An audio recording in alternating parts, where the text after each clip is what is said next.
Yeah, Afrogoth Nicole Kali back in Tyblock Park by the water. This is Potomac River in Alexandria, Virginia. We are local to the DMV Triangle area. We've been a metal promoter, magazine model, diasporic advocate for about 8 years now, officially for a job. In terms of repping black people and rock music and modern sound, though, and culture, that's been our entire life, right? And for many of you, you may not even realize that you're an advocate of the diaspora and rocking the diaspora, but that is what you do, you know what I mean? The cool thing for us of African ancestry, hi Jonathan, is that we rock the diaspora just by existing, right? For those of y'all that aren't black, you are still partaking in the traditions that black people and African people created, which is rock, right? For the most part, we all come from Africa originally, so music is very much a universally African creation, especially heavy sound, right? We're going to be talking about the traditional folk equivalents of metal music, the inspirations there, the different sound structures that led to blues, etc. We're going to be playing trivia tonight. I hope you're looking forward to that, because I certainly am. And we're going to be dishing some updates about the LLC and what's been taking so long, why we can never get here on time like we said. It seems that fate has other plans, right? Literally right around 5:50, our registered agent, they're the people that handle the LLC filings for you, called to let us know we are officially an LLC, Rock the Diaspora LLC. Multi-partner business, baby. 5-way representation, you know? My team is Paul from Detroit, Ali and Kim from NYC, Jay from Kentucky, and myself. And hello, Jonathan. Once again, thank you for being here. Thank you all for doing what you do. I cannot be part of this collective without you. Thanks for joining, everyone that has and is, you know. How's your night going? How are you? I told y'all we'd be listening to some Egyptian metal. You might have seen on my profile that I had an Egyptian knife from Cairo. Yes, we're getting more into our African weaponry, back to the motherland in terms of what we're doing with martial arts.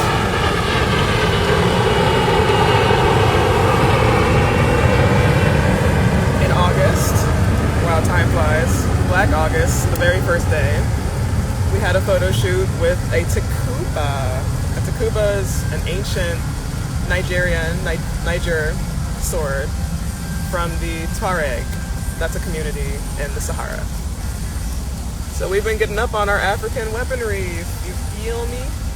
We didn't bring out our blade for for purposes that you can imagine, public disturbances, etc. Being black and in public, you know, I'm already chancing it by being an Afrogoth. I wasn't exactly going to flaunt my golden blade. Next time on live, though, I will show you.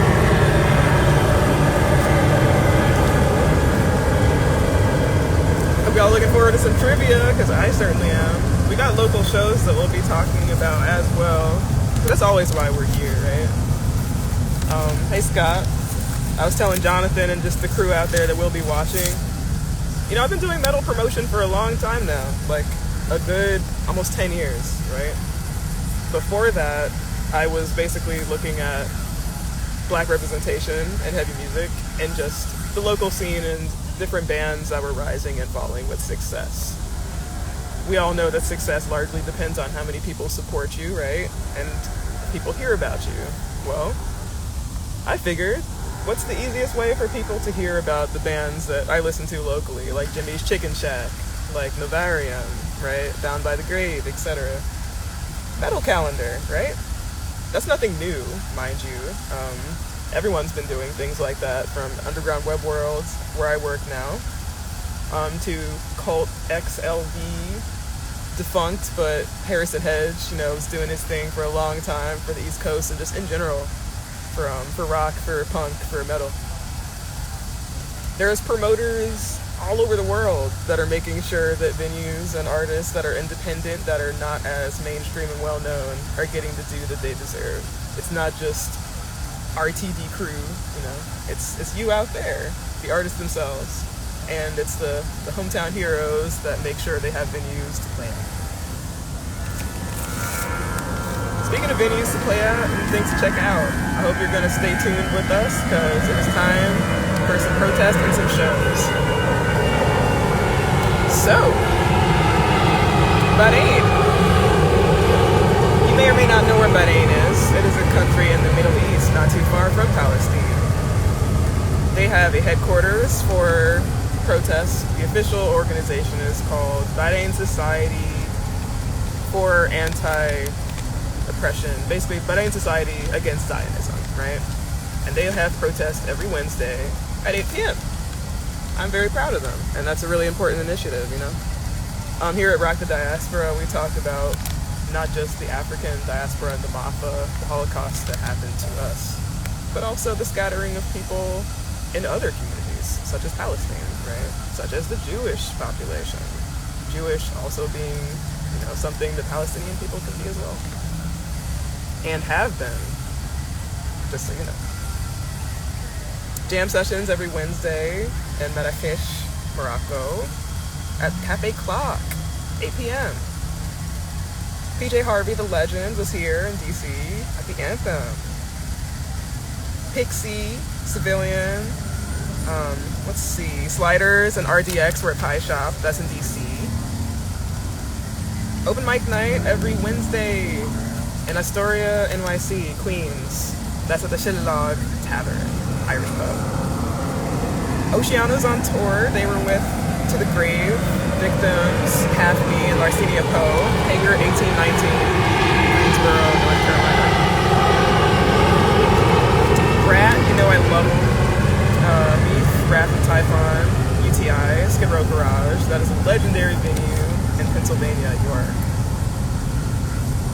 Thursday, Kafia Day. So, National Students for Justice in Palestine is an organization that's doing it up for the diaspora there.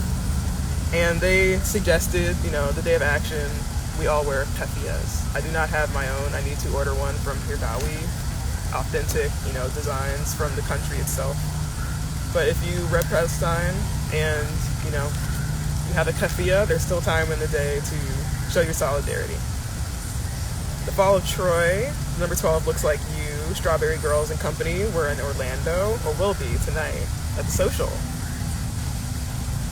Jill Selbiel, Blue Strawberry Showroom, St. Louis, Missouri.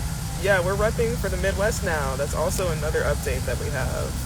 The rock calendar officially now has shows from Detroit, Michigan, Missouri, Indiana, Ohio, and more. Cage the Elephant, hell yes. Young the Giant, Baker, and Willow Avalon, nice. Hollywood Casino Amphitheater, that's also in St. Louis, speaking of which. Cage the Elephant has been around for a long time. I first started listening to them in 2009. Back Against the Wall. What other songs do they have? No Rest for the Wicked. Shake Me Down. Shake me down. Not a lot of people left around. Broken inside. Softly laying on the ground. Yeah, they're so catchy. I need to go check them out at some point. I hope they come to town. That'd be cool. Back on track though. TV Party Tonight, Wheelchair Mosh Pit, Atomic Mayhem, Double Down Saloon, Las Vegas tonight, 9 p.m. So that's about 3.5 hours from now on the West Coast. Shelter, legendary punk band, tonight, Songbird Music House in DC. Curse Words, Professor Goldstein, This Is a Train Wreck. That's at the Pocket in DC, Truxton Circle area. Bikini Kill, yes, the one and only, with Birthday Girl DC, Baltimore Soundstage tonight. Hood, Southpaw, Against Everyone, Suck a What for some hardcore, and False Sense. That's at Cafe 611, Frederick, Maryland. Controversial venue, but they definitely put on for heavy sounds. I can't think of many other places that do exactly what they do. Peter Frampton at the Beacon Theater in NYC, Upper West Side. Yes, the farewell tour. They've been playing for more than half of their lifetime. High Desert Queen, Spirit Mother, Fox 45, Bunjar, Rochester, New York. Let's see, who else? Los Malhablados, The Spectacles, Lunchbox Hero, cool. Chapel of Bones is like a really cool ass alternative rock venue, Raleigh, North Carolina. Asylum 213, Narsic, Distortions, Bandito's Burrito Lounge, Richmond, Virginia. That's tonight. Batista, Playtime, Riff House Pub, Chesapeake, Virginia. Star Set at the National, Cinematic Rock. And that is the last show for Thursday we got. So, tomorrow, Friday. Guar, yes, Virginia Metal Heroes, you know what I'm saying? The Native Howl and Bruhadia.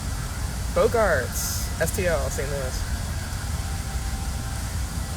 Shrink, Organ Failure, Cryptual and Company, Reggie's, Chicago, yes. Once again, we're putting shows on the calendar for the Midwest. This is a new edition. We are so stoked about that. For those of y'all out there that have show suggestions, you can always reach us in our DMs and email us at rockthediaspora@gmail.com. We'd love to hear from you. Tuning in. We got shows and protests. We've just covered Wednesday and Thursday. And now we're moving on to Friday. We were listening to Egyptian metal band Crescent.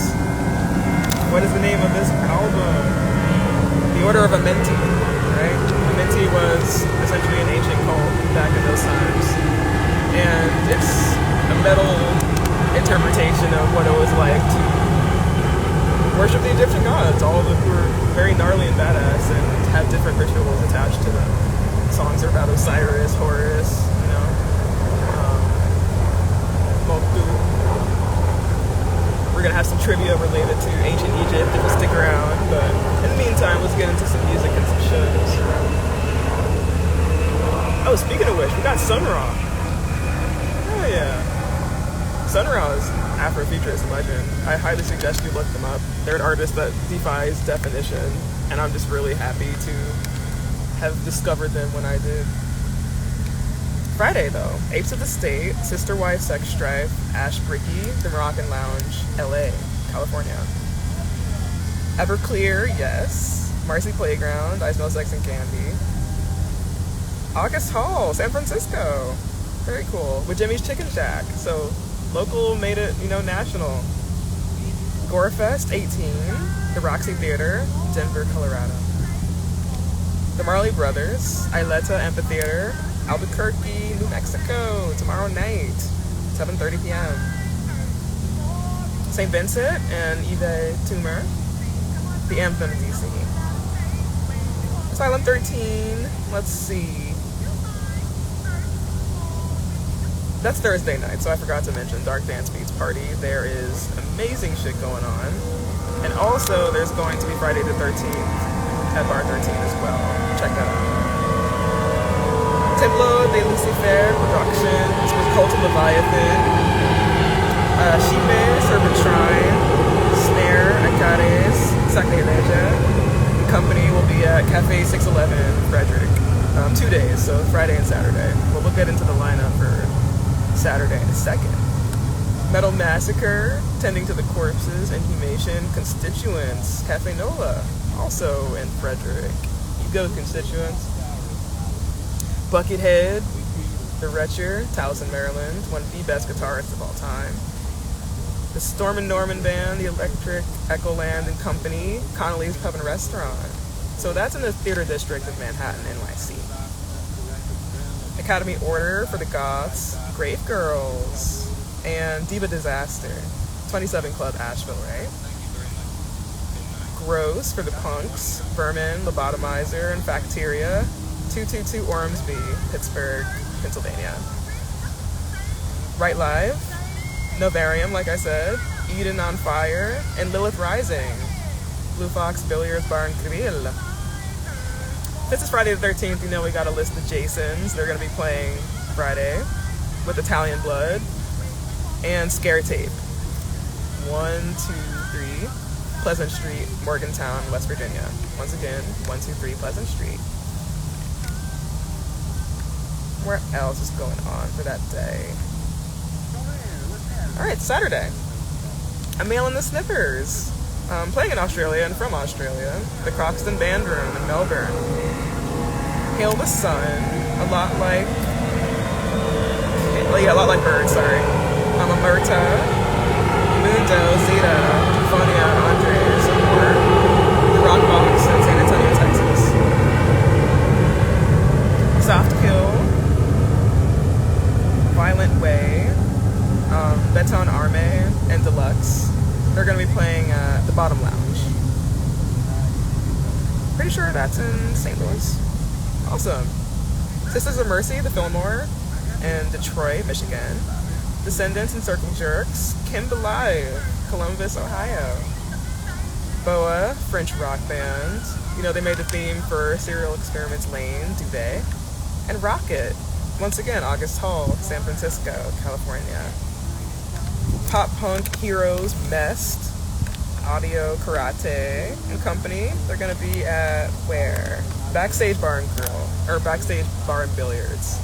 Excuse me, Las Vegas, Nevada. Distrito Music Fest, you know, Songbird. There's going to be Soroche, Siete. Who else is going to be there? Like, just a lot of amazing talent. Check out Distrito Music Fest for Saturday. Starscream, put on by Magnetar Content Promotions, 13 to 1.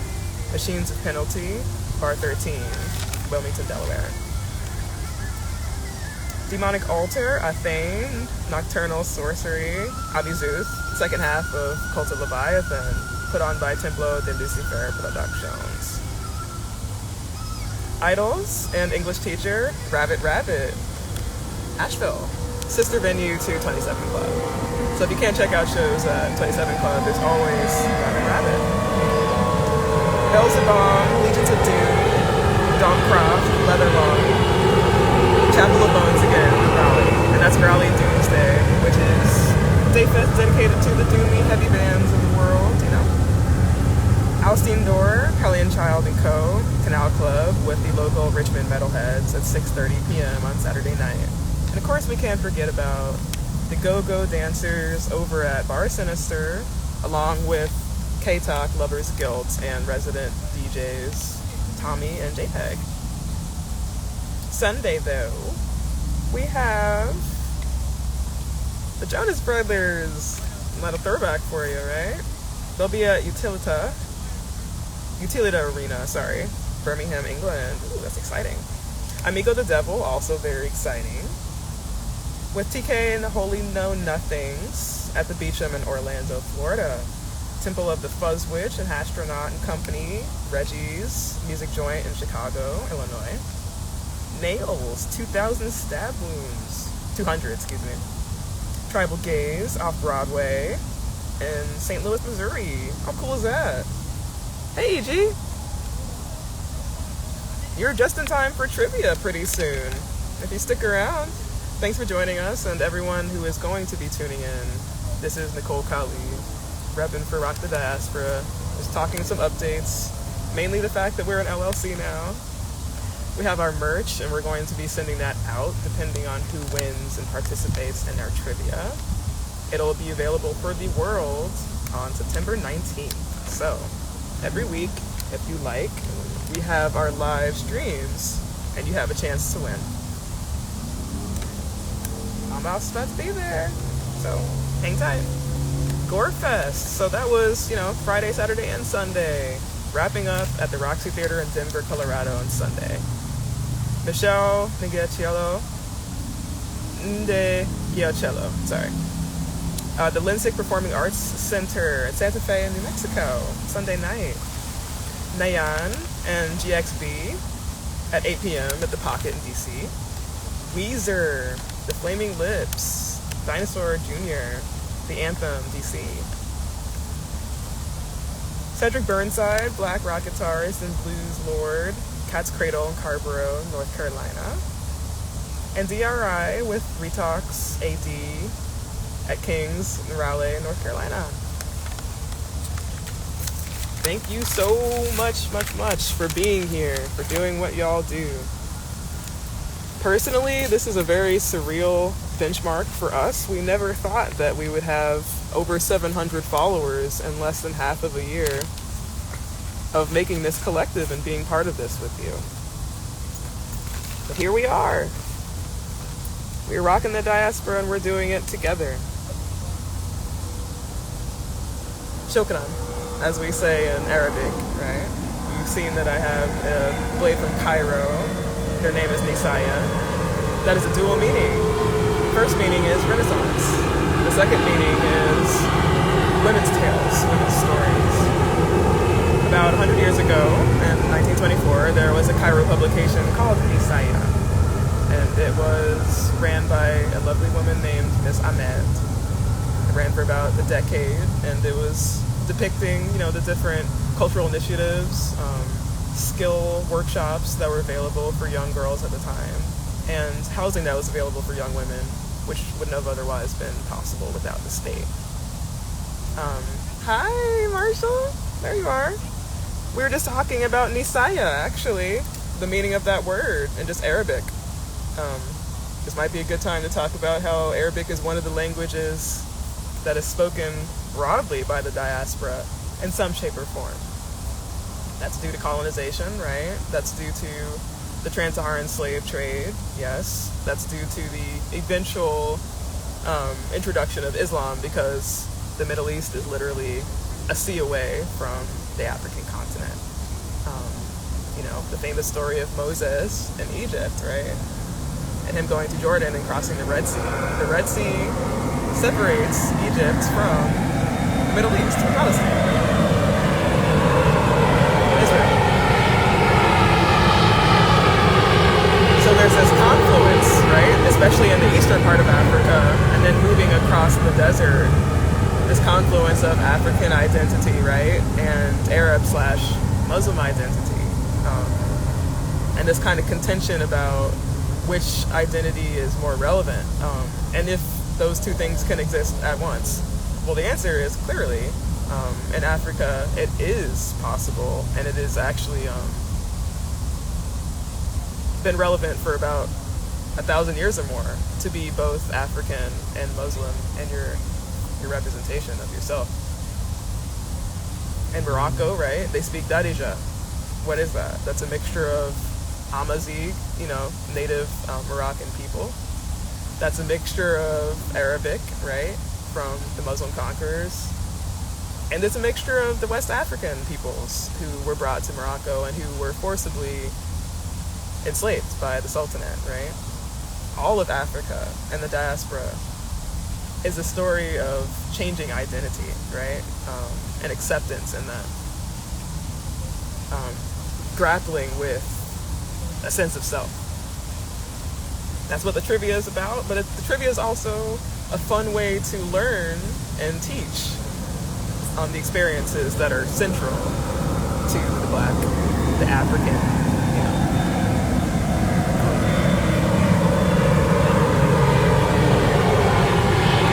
So since you're here, we can listen to more Egyptian metal.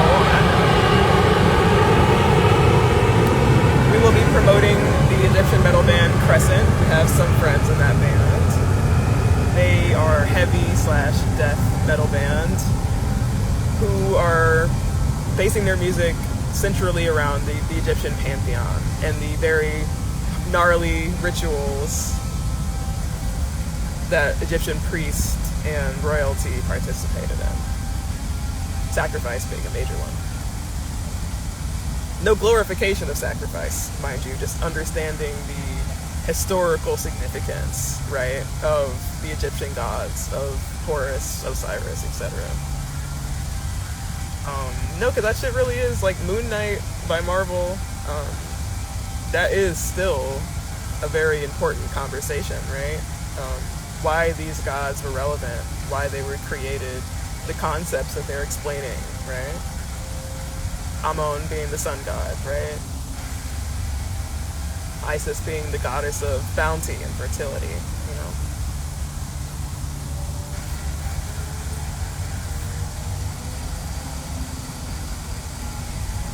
Khonsu, right? The main character, or rather the antagonist slash like avatar for which Moon Knight serves, right? Khonsu is the god of the moon, the god of night. And many times, you see him in the pantheon in ancient Egypt, the older dynasty. He's also the god of death. You find that many Afrogoths, when we talk about death and we wear the moon symbol, we're actually tapping into some very old concepts and interpretations of nature, right? Of nature and mystery and darkness. Egypt is one of the, I'd say, countries in terms of the diaspora that flirts with that idea the most and the most eloquent, exploring like death and blood and sacrifice and ritual. I do think that is a major reason why Victorian Goth and Gothic imagery to this day has taken the Ankh onto itself, right? Has taken the moon symbol, which is part of Islam, right? The moon and the star, into itself, right? A lot of people don't even realize these are both African / Muslim symbols. Why is the crescent and the star central to Islam? Why is that featured on so many different flags and nationalities? Well, because it is said that the crescent and the star were the first things that Muhammad saw, right? But for countries such as Turkey, right, it's because the moon and the star were seen in the blood that was fought over Islam, the faith. Yeah, that's a very, Gothic, not as well-known fact, is that the war is fought over Islam, right? And the bloodshed over them was so vast that you could see the sky, in the blood on the ground. It's a reminder, right? It's a very grim reminder of what was lost in order to perpetuate faith, right? That's a recurring story, not just with Islam. That's Christianity as well. You and I know very well the price that we paid as African Americans in terms of Christianity in the Americas, right? And how that was given to us not just to keep us hoping for something better, right? To prolong our sense of revolution and retaliation, but to make us more docile, right? Now it's a double-edged sword in terms of Christianity and Islam. On the one hand, these are faiths that you could say, arguably, give people structure and hope, right? And love. And on the other hand, these are faiths that were spread through violence and subjugation, right? And that's historically, can't be argued, right? That's why we're discussing the human cost, of lives, and not trying to glorify the violence that led to such a popular religion, right? Because these religions are the most popular in the world. Why? Well, there's methods that have to be, I'd say, propagated. And as long as we're part of it, right, the diaspora, as long as we are believers and we walk in these ideologies, we have to look at them, right? We have to look at the origin of them. I certainly do. I don't think we can shy away from them.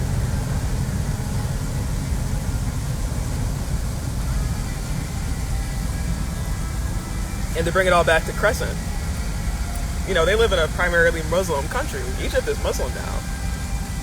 But what happened in those 2,000 or plus years of ancient gods and polytheism, right? It's the same with Saudi Arabia and the lands that now are primarily following the Prophet Muhammad. What came before was polytheism, was multiple gods and a pantheon. For Saudi Arabia, it would be like Ishtar and I'm trying to think, Astarte, right? Belial, and these different deities are concepts. Belial, right? Now in paganism and post-Muslim, world, right? They're seen as demons, right? And I don't think that's a coincidence that, all of these kind of like polytheistic concepts that predated the monotheism now are seen as like these evil figures simply because they're not part of the main faith anymore. Pan, for example, and Christianity. We'll talk about Mazda in a second. Mazda is a perfect example. Pan was simply just an adorable nature spirit that had horns, right? That was a satyr, but wasn't necessarily the problematic, like, sexual assault version of a satyr. Simply just a nature spirit that wandered around and spread love.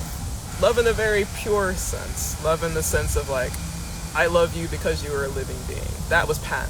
And the reason that Pan refers to all is because Pan loved everyone. But Pan was the pagan symbol.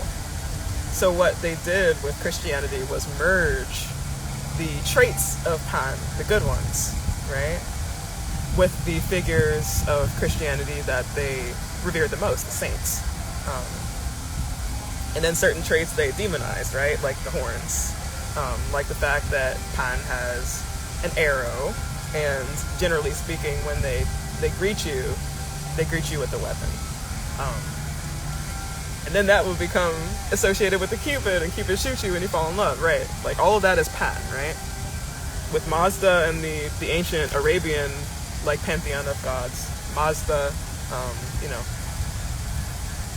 Lilith, even.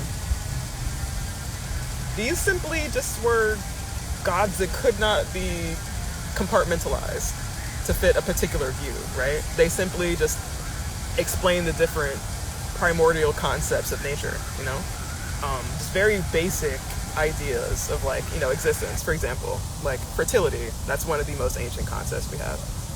We talked about Isis, right, in Egypt. In Arabia, yeah, it would be like phallic symbols, or, different statues, different rituals around, like sex, love, and harvest, right? Because fertility is often associated with the harvest, the earth is fertile, we are fertile, right? And reflection.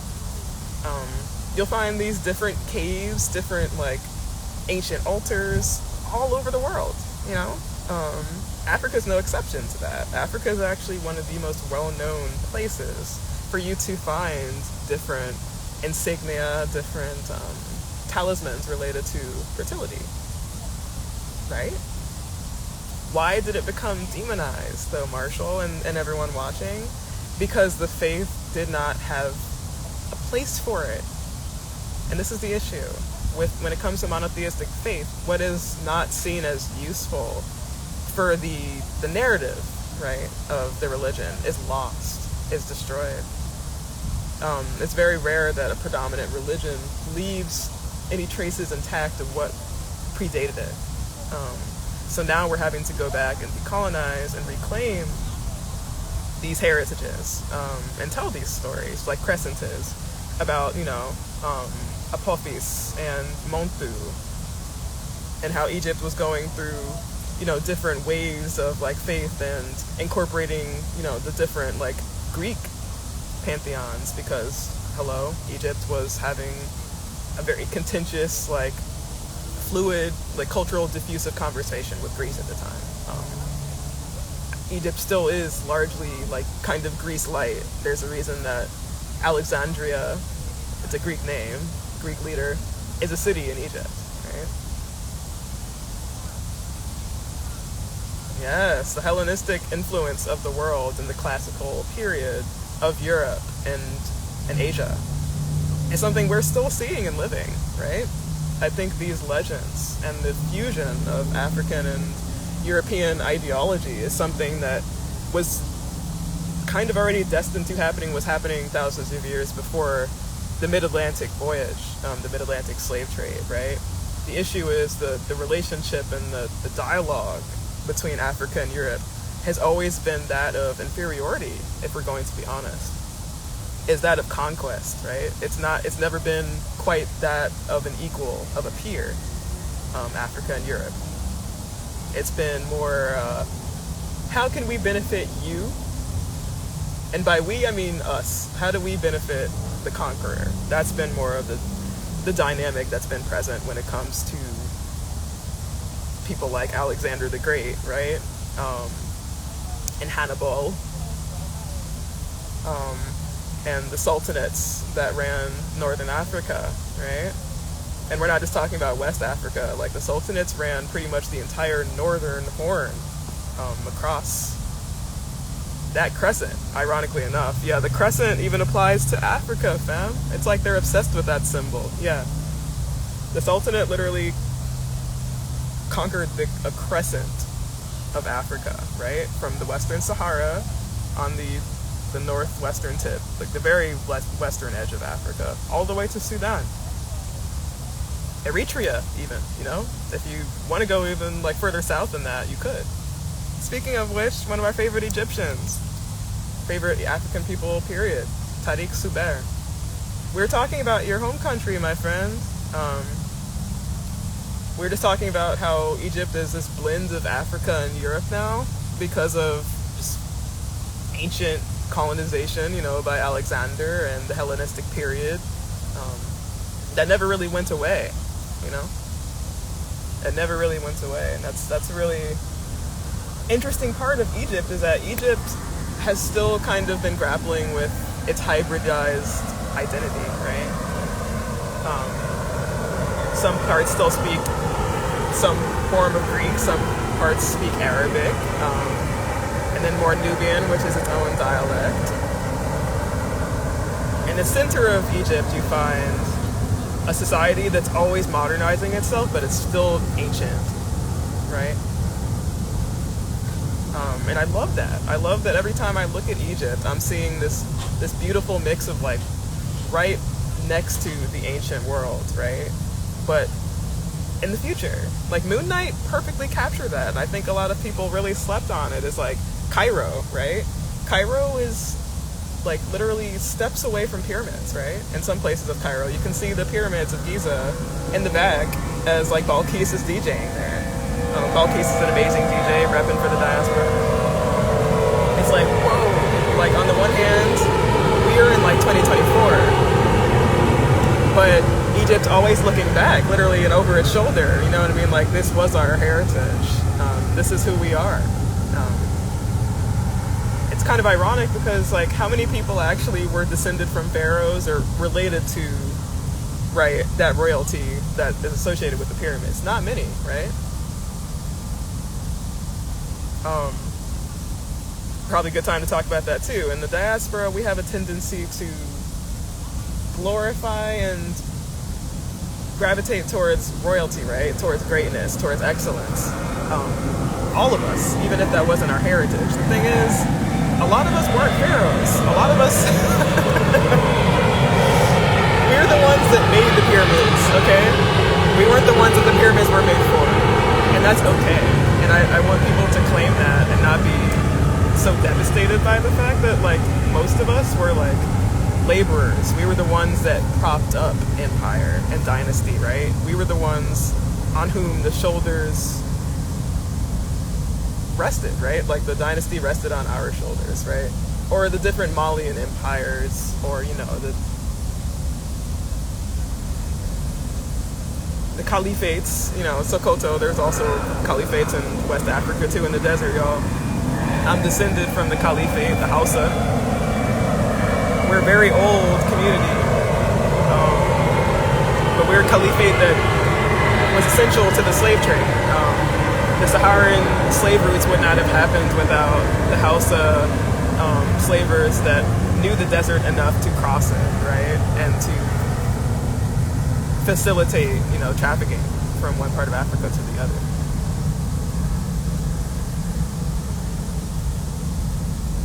It's really problematic, fam. Really problematic, fam. And, like, I'm just proud of Egypt for tackling that conversation, you know, like, just for being honest about its past, in just a very, like, no holds barred, like, direct way, you know. You saw that with the Arab Spring, like, I can't believe that was 12 years ago.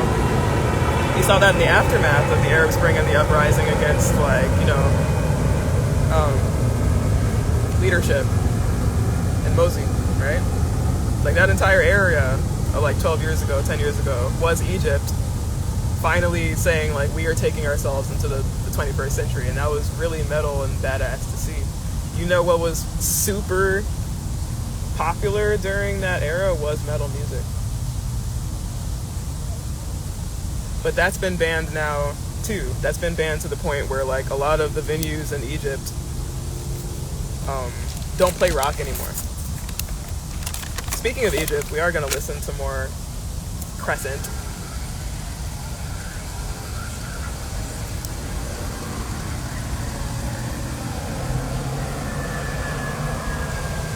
Got to be trivia night. Give me a second. I'm about to get the questions up. Tariq, your shirt actually is going to be here tomorrow. And Marshall, your stuff has actually already arrived. So I will be shipping out Marshall your stuff as soon as I can. And Tariq, when I see you soon, I will give you the shirt in person. Thank you for your patience. And just thank you for supporting this initiative, because it's about us, you know. It's about the we.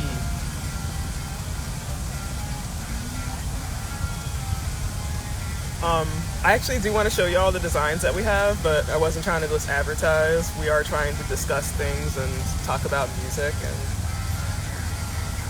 I did want to say, African instruments, right? Two really important ones for the history of rock specifically. One is from Ethiopia, Egypt, East Africa. The lyre. L-Y-R-E. What is the lyre? It is a lute. But it is a lute that sounds just enough like a harp. Right? So in that fusion of like a lute and a harp, you see that all over the motherland. You get this really nice kind of pre-electric guitar tone. Yeah, the lyre. You can hear it in Ethiopia. You can hear it especially in Egypt. That was older, you know, but you can still hear it today. The lyre sounds a lot more like metallic and high toned, right? You might know the lyre's cousin. It's an oud. Well, the thing is, right, we were talking about the confluence between Greece and Egypt. Why would you think that the lyre was Greek? Yeah, where did most stuff come from? I mean, come on, like, who were the first people in the world? So anything that is classically Greek, Roman, etc., that came most likely from the trading and, you know, the cultural, you know, exchange that they had in Africa. And they were here all the time. And by here, I consider myself to be in Africa, even though I don't live there, right? There was very few times that Europe was not present in the motherland, right? They're right there. But more importantly, they understood the value, right, of these different empires and the leaders that were in charge of them. So what Alexander would do was talk to different pharaohs like Ptolemy.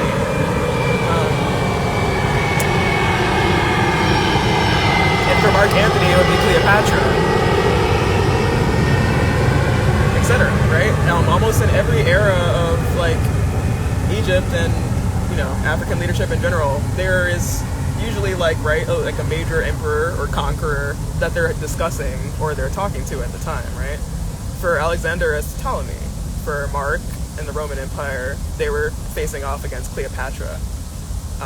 And that marriage would be a political one, because if they didn't get married, then they would have been at war.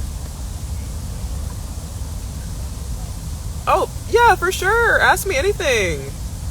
I got your request for being in the video, but I don't know why I can't, like, it's not really consistently doing that. I was trying to figure that out before I went live, so that I could possibly have guests. But I don't know. It's weird. And yes, exactly. Hello. Hello. Orpheus.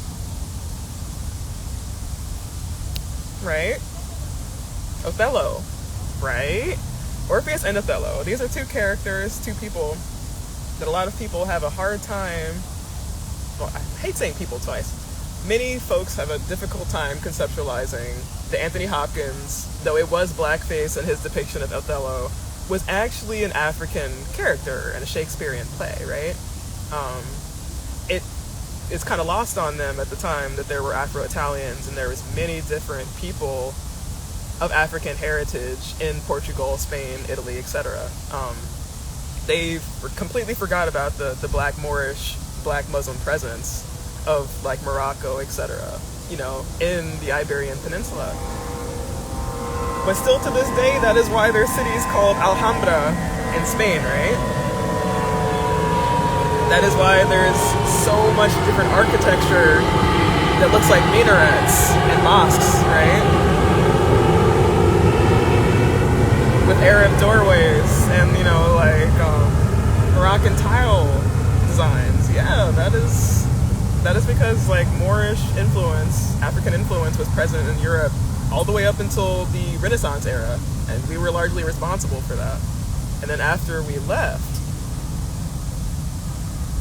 and by left I mean like there was a pushing out, right, of African people, of African presence. There was an expulsion there. This is when the Inquisition started. And yes, the Inquisition was largely racially and religiously motivated.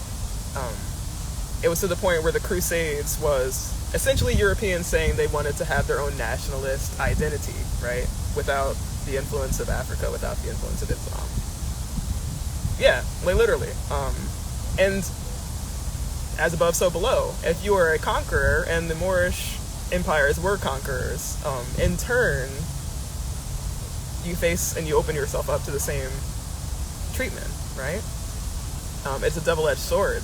Now that you've occupied this place, when you go back, now you face the risk of being occupied yourself. And that's a really, really tough conversation to have with people of the diaspora. It's like, bro, like when we left home, when we went to conquer these people, when we traded each other, and when we decided to like let our guard down, this was the moment where the trade became the most viable for outside influence, you understand? At that point that we didn't think to protect ourselves and to protect our own lands, the trade happened, right? And the trade isn't just a 1500s phenomenon. When we talk about the slave trade, there's two concurrent trades that happened at the same time, but one actually started in 700 AD, 750 AD, with the advent of Islam, right?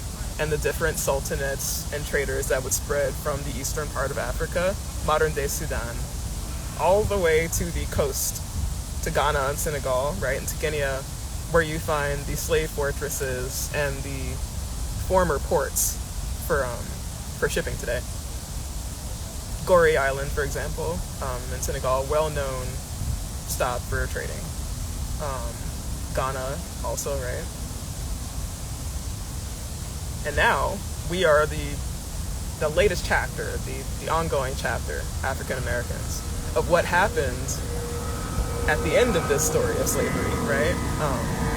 Where the destinations would be, right? From Gambia to Guinea, from Eastern Africa.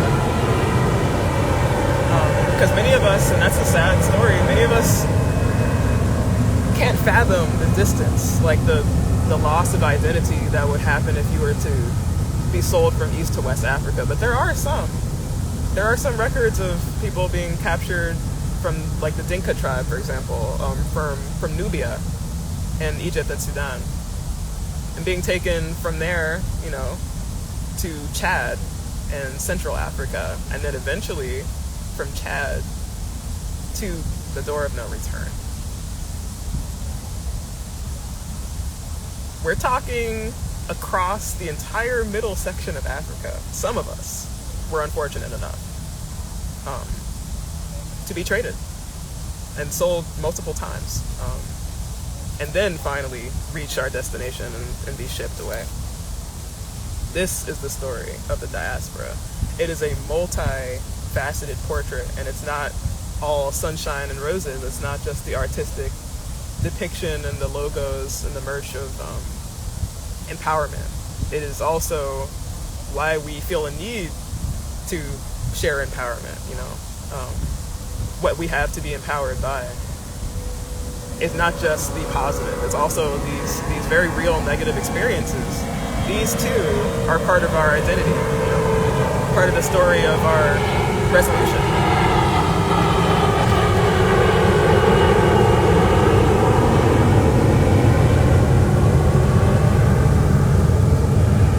So that's why we downloaded a video of Philo finding out his African heritage. Where is Philo from? Well, he and his auntie, Alice Coltrane, you might know her, famous jazz musician, are Cameroonian. Hi. Philo, Tikar, Cameroonian, extremely musical, melodic, polyrhythmic community. They live in like the southeast, northern edges of the country. Before Cameroon was a country, they lived all around. And he took this test, Philo, to find out just basically where he could go, right? If he were to trace his route and go back. And as soon as I realized that Philo was Tikar, and I listened to traditional rhythms from that tribe, it immediately clicked. I was like, how did I not put that together? The biggest musician in my family. There's an amazing album called Africa and the Blues. Check out Tikar Morning Song. Morning like breathing.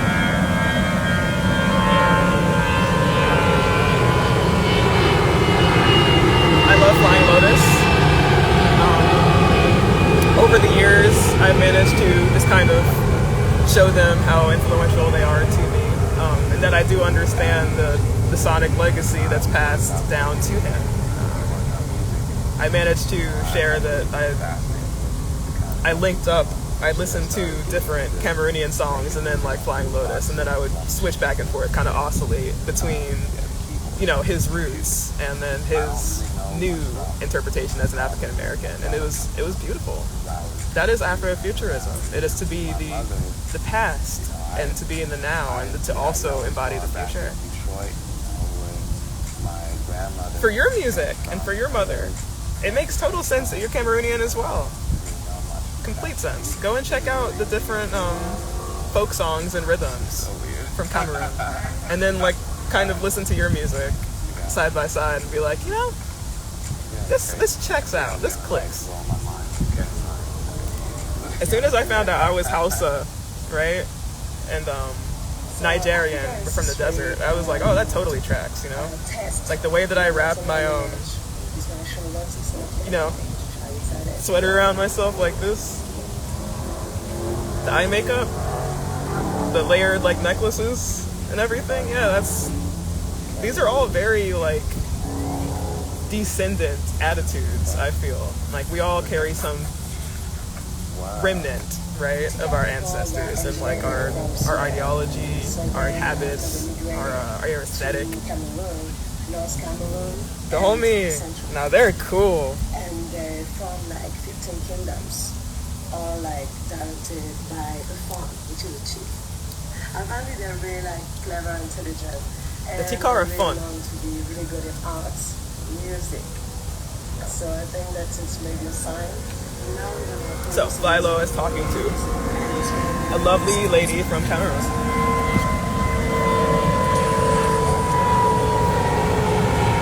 And she's playing him DJs from her country.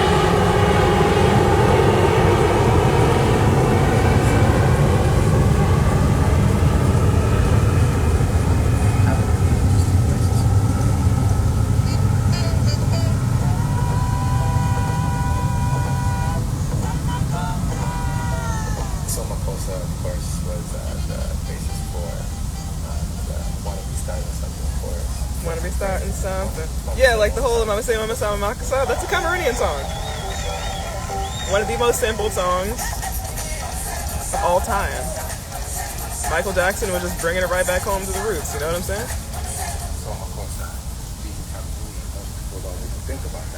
Yeah, most people don't think about that connection at all, but yeah, like Mama Say Mama Say Mama Makasa, Mama Say Mama Say Mama Makasa. What that means is, like, be easy, be cool, it's okay, right? Cameroon to the world, letting us know, like, hey, diaspora, it's all right, And like, Michael Jackson embodied that cool, like, just embrace the flow and, like, handle your business, like, African attitude 100%, The diaspora always links up. We understand each other, across oceans, across continents. If the vibe is there, the vibe is there. We connect. I knew that you would appreciate that. I know y'all out there that you would love that, These are such important, like, connections to be sharing.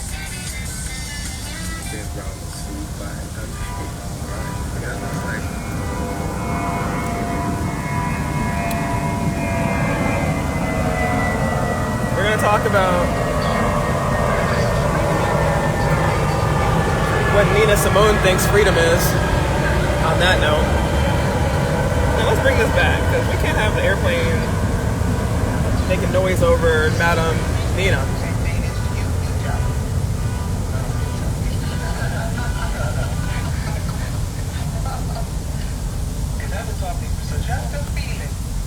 Yeah, freedom is a feeling, but it's more than a feeling. It's a phenomenon. It's like, how do you tell somebody how it feels to be in love? How are you going to tell anybody how it feels to be free?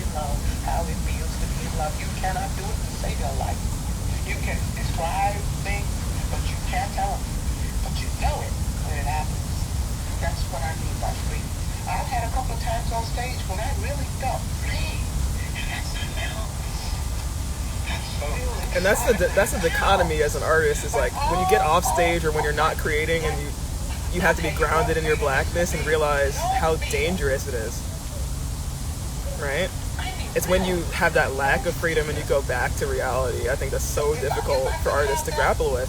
And for her, not having the help that she needed mentally, right? And living in an era where people were stealing from her left and right and not helping her, made Nina a certain kind of person, and it was hard for her to recover. But she was no less important because she had a hard time getting back to that sense of healthy, She is the rock star that we always dreamed of and wanted, but we didn't understand Nina until she died, and that's classic for, like, just so many of us,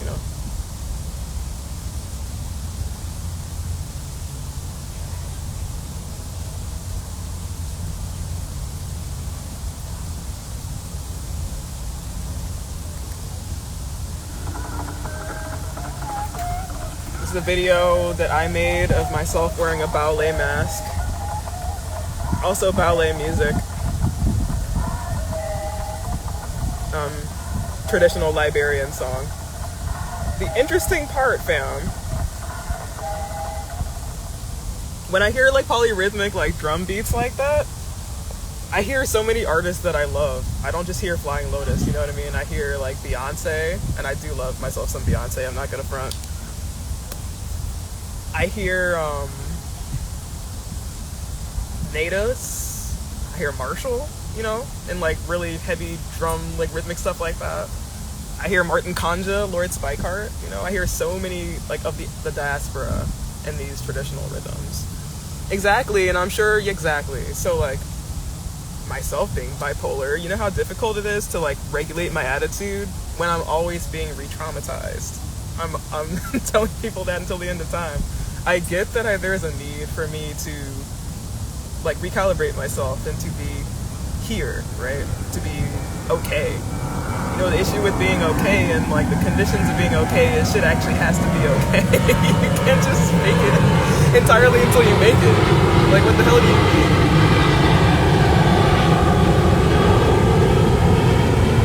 Like, I'm just gonna be real. Like, you see me chilling now, right? A lot of us, we connect and we understand each other, and I can tell you on some real, like, as collected and together and as on it as I am right now, there's also a lot of pressure for me to be this eat, pray, love, happy black woman about situations and circumstances that are the farthest from that, right?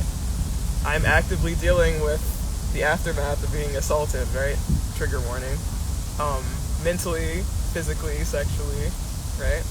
I'm actively living in a world that is telling black women that we only have the role of either subservient or combative. understand? Even now in my personal interactions and in this moment, I am oscillating between this pressure to either be sweet, right, and kind and non-offending, and just ruthlessly honest and real about what it means, what it feels like to be black, right? Always. Even when you don't see me thinking about it, even when you don't see me, period, I am struggling with, like, okay, on the one hand, people are asking me to be super nice and I want to maintain the vibe, so I'm not going to talk real shit and share what's on my mind. And then, on the other hand, because I'm holding back so much of what is actually real and true, when it comes out, it's very, very blunt and brutal. And that's what happens when you ask people to suppress reality, right? Even if you don't share that reality, is that when they finally do it, you are off-put by it, you're hurt by it, because you didn't prepare yourself for it, right?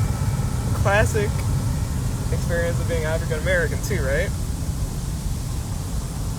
Is, long story short, difficult things happening to us, and then people being more upset about the discomfort of hearing about it and having to deal with it by proxy than actually experience it yourself. And I'm sure y'all can relate. As a black person, there's been countless times where you've gone through a lot of shit, and people that were not black were more uncomfortable with the fact that you went through that thing and you discussed it, the effect on you. They're more upset about you describing it than the experience itself. You see, that's what's difficult for Nina Simone, for me, and so many black people, African diasporic people. That is why there's 150 million people on Earth that have depression and some form of mental illness. There's a schism in how much space we actually do give for people to discuss the scary ass things that occur to them day to day or just have happened to them. And then just the harsh reality of being black in a place that you were not willingly brought to. That in itself, right? If you're smart enough to like hold that truth, is depressing. You know how difficult it is for any black person to just wake up on any given day and just have to walk with the fact, oh yeah, that's right, we were taken here, we didn't choose to be here. I am actively living a choice that someone else made for me and my family. More than that, I'm actively living an alternate universe, because in an alternate universe, in an alternate reality, we wouldn't even be in America, most of us, right? We would still be wherever we were taken from. There were so many choices, right? And so many different dynamics present to make all of us in the diaspora, so many different interactions between people who technically would never have met, that we're living in a different like world now, different timeline. If we went back and we undid slavery, I wouldn't be here. A lot of us wouldn't exist. Isn't that scary? The sad part is slavery created so many of us that take that decision back, and so many of us are gone. There is no going back. You understand? And I tell you that all the time, fam, as viewers, as people that I know. It is okay that there is no going back. But it's also important to remember.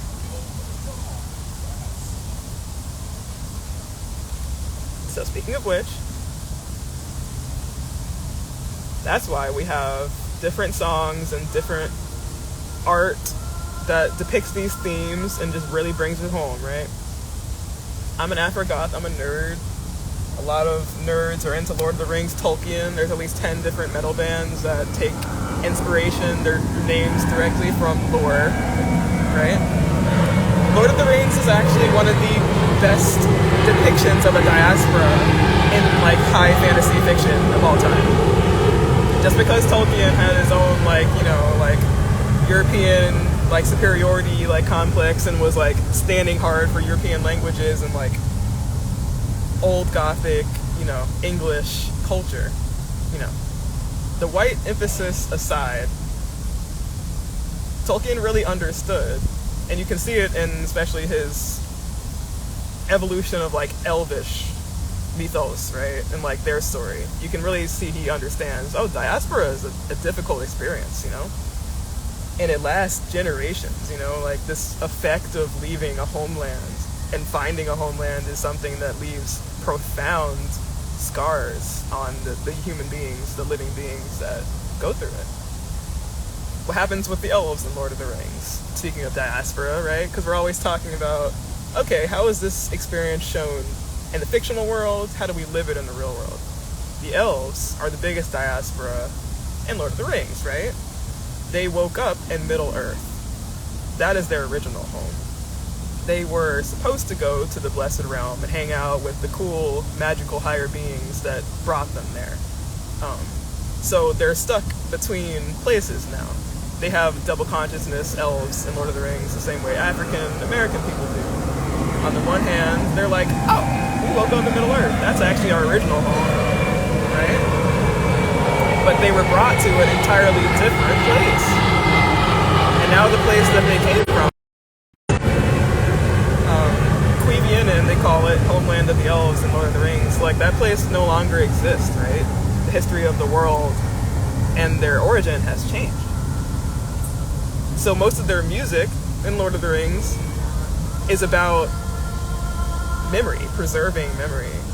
And I think that's a fascinating concept in fiction, is like a race that can remember everything that happened to them because they were there at the very beginning, right?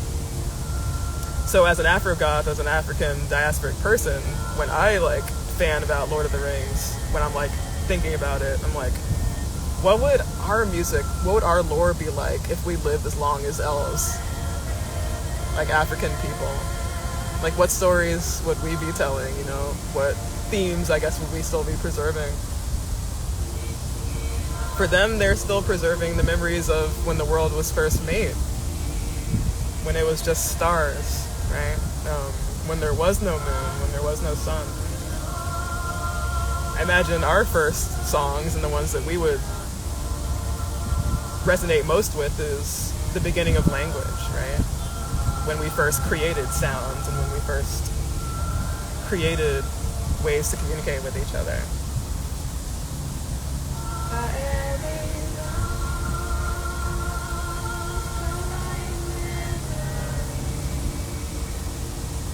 The stars in the sunless years,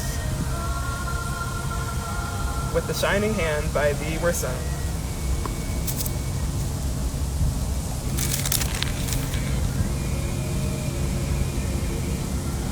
The creator of the world in Lord of the Rings is called Eru Ilúvatar. And we are the avatars that he made.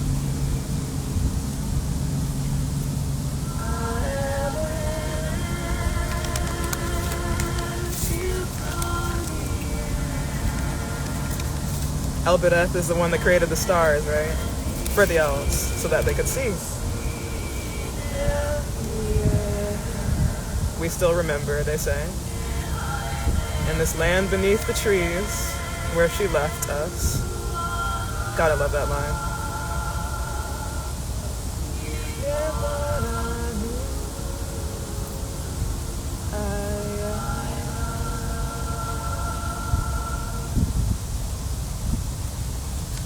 Hell yeah, elves.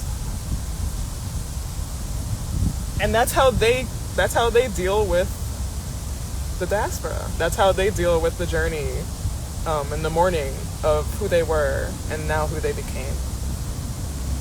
And exactly, and this ancient, and you can really imagine it when you're first born as a being, right? Waking up in this dark, like, lightless world. The only real light is the stars above you, right? And having this profound sense, like, these stars were made for us. How do I relate to this world, you know? How do I relate to these stars that I am under? And, like, where do I find joy? And I love that the elves find joy in just the world that they were part of. They find joy in trees. Exactly. Like, the biggest joy for elves. And I think for African people, which is, like, I kind of see a big, like, confluence between, like, Tolkien's depiction of elves and, like, African people, and, like, tribal, like, you know what I mean, communities there. I don't think he realized that, but I definitely see it. I see elves as like North African, like, mountain, you know, tribes and communities that live there.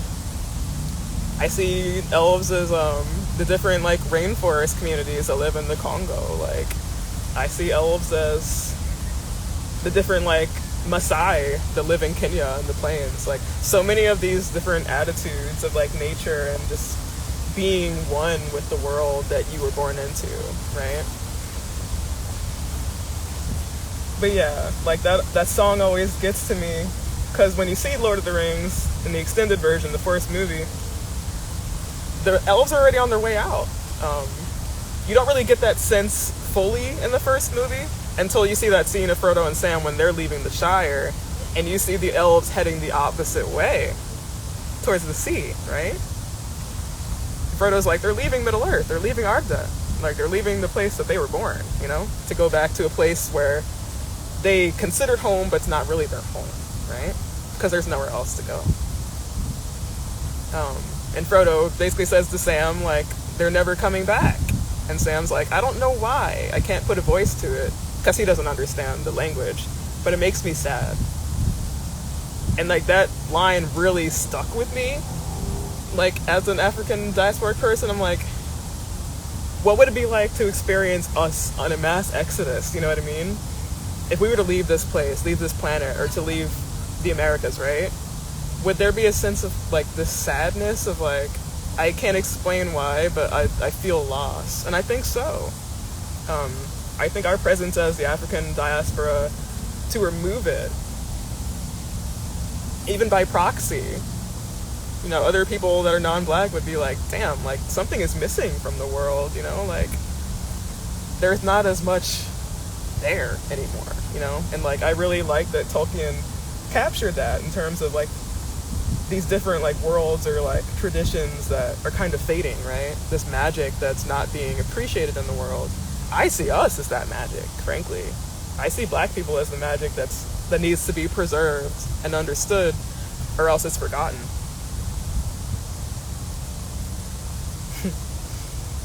Exactly. So we're gonna play trivia before my phone dies, because I promised you. We're gonna do the easier questions first. And listen to one of my favorite songs, cover of Madonna's Music by Turkish artist Sertab Erener. This is definitely an example of covers being so much more badass than the original. I was like, what's your little like Turkish spin on it? So much better. I want to dance with my baby.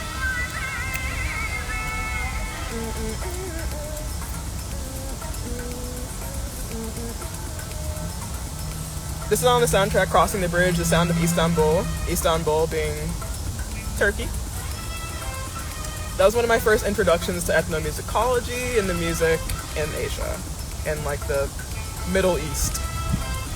Turkey's not in the Middle East.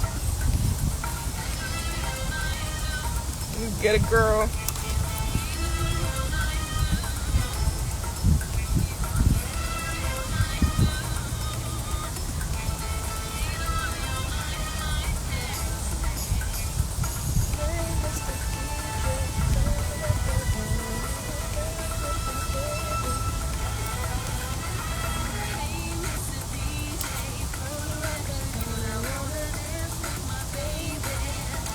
First question.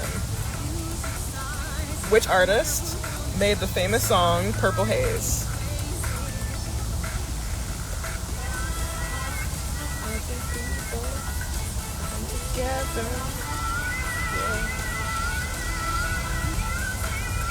Makes the people come together. Yeah. Nice. Music makes the bourgeoisie feel the rebel. Yeah. All right. Culture this time. Easy one. Who does black refer to?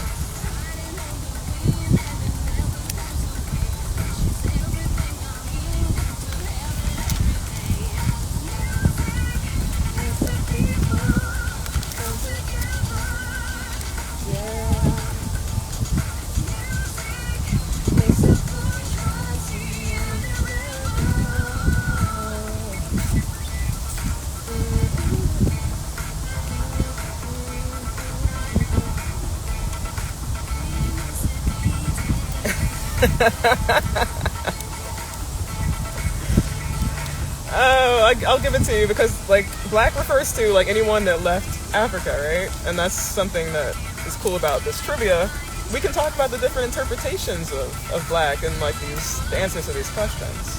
Yeah, it refers to non-whites in this country, right? But specifically African Americans, because non-white can be someone from India, you know? Like, and that's why I understand the war about people of color versus black, because black is very specific. It's referring to people of African ancestry, visibly black people, right? People of color and non-white could refer to anyone from Native Americans to, like, our Latinx brethren, you know, from the rest of the Americas. Exactly. So specifically those descendants of the transatlantic slave trade.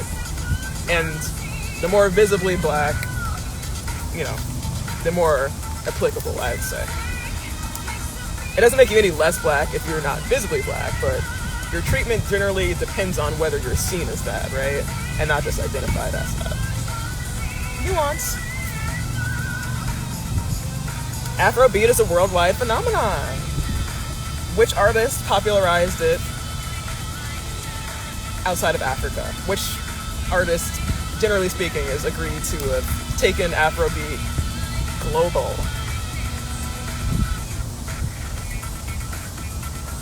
Definitely make the cops nervous. 5-0, don't fuck with us. No. I don't fuck with them either, though.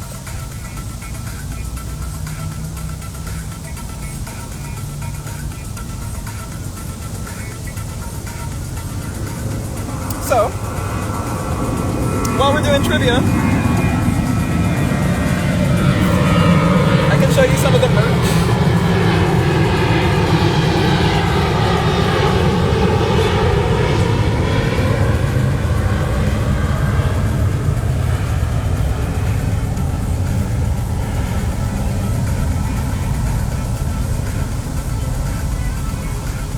This is not going to be given away. We're just showing you the designs we've been doing. Victorian jacket with our logo on the back. Don't fear the blackness. You can get this in several other forms on our site when it goes official on the 19th.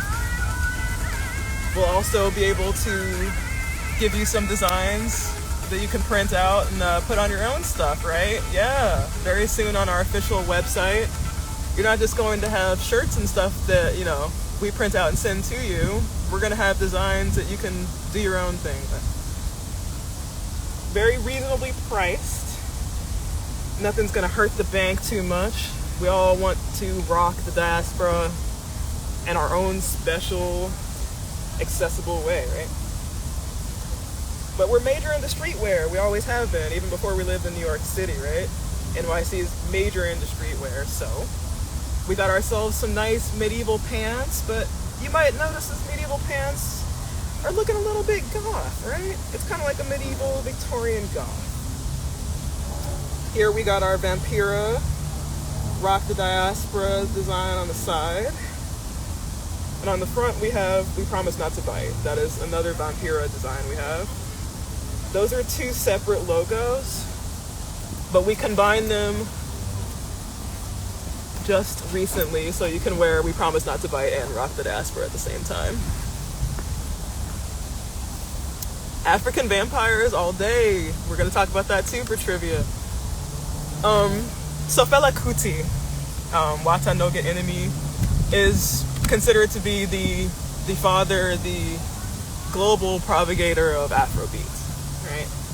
And that's why Nigeria still to this day is seen as like the birthplace of that genre, because most of the artists come from there, right? The Wizkid, like you just said, techno, Thames, you know.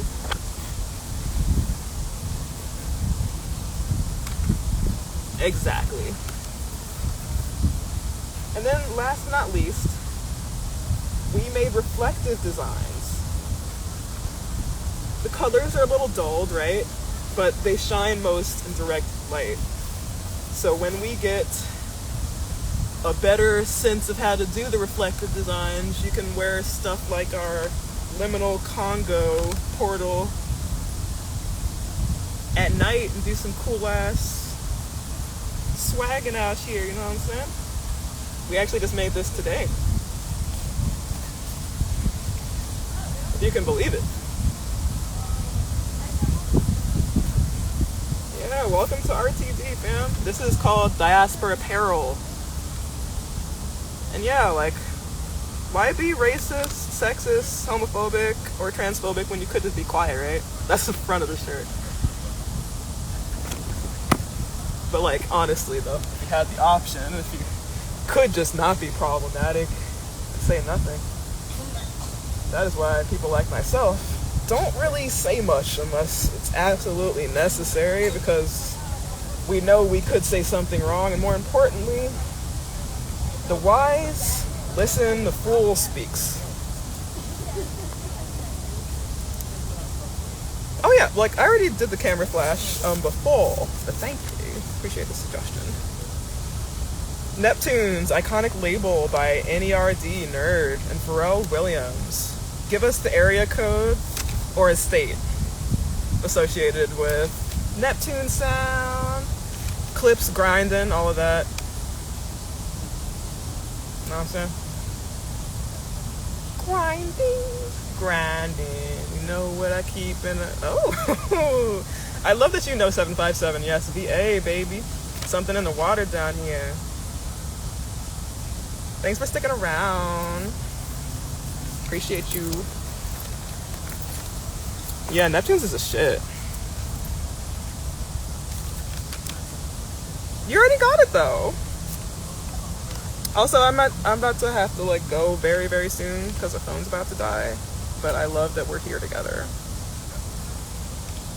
Thank you so much for like just being here. Kind of great. One more question, actually. Which decade is the golden era of hip hop?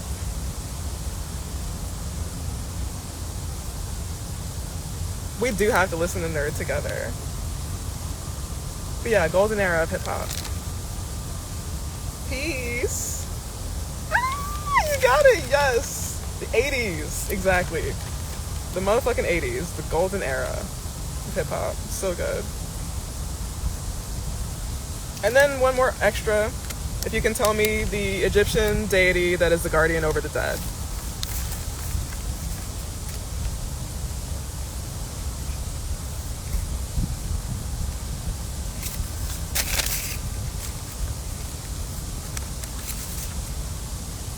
Hurry up! Yes. Anubis or Osiris, actually. And that, my friends, is our stream. We got plenty of trivia for next time, but I did want to just say, bless y'all. Thanks for checking in, Marshall, everyone that's been viewing. This is not the end. We will be streaming every single week. You have your chance to win some Diaspora apparel. You know I love you. Do your thing. Stay safe. Catch you on the flip side. And for those of y'all that are tuned in, I will be texting you later.